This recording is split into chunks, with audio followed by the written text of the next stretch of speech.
Il Taranto innesta subito la quarta e in 12 minuti mette KO il Matera, ancora privo di Florimbi in panchina. Inizio bruciante del Rossoblu Ionici con Arruta guizzante, autore di due conclusioni che avrebbero potuto subito sbloccare il risultato. Il gol al terzo tentativo, gran botta del numero 11 pugliese, Salva della Torre, riprende Saggiorno ed è l'1-0, mentre il Matera era in 10 per un infortunio di Olivari, poi sostituito da Bitetto. Si esauriva dopo il gol la supremazia del Taranto e Matera che pian piano annientava la supremazia avversaria. Equilibrio senza grosse emozioni fino all'intervallo.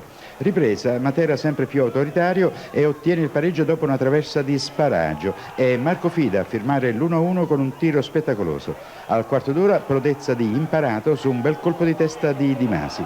Poi gioco in fase calante anche per il Gran Caldo. Taranto in 10 uomini a partire dal 20° minuto per l'espulsione di De Gregorio e Matera sempre più padrone del campo, anche se con limitati affondi in area pugliese. Un risultato in fondo equo che consente al Matera di superare in attivo il delicato periodo di assemblaggio di un organico ampiamente rinnovato.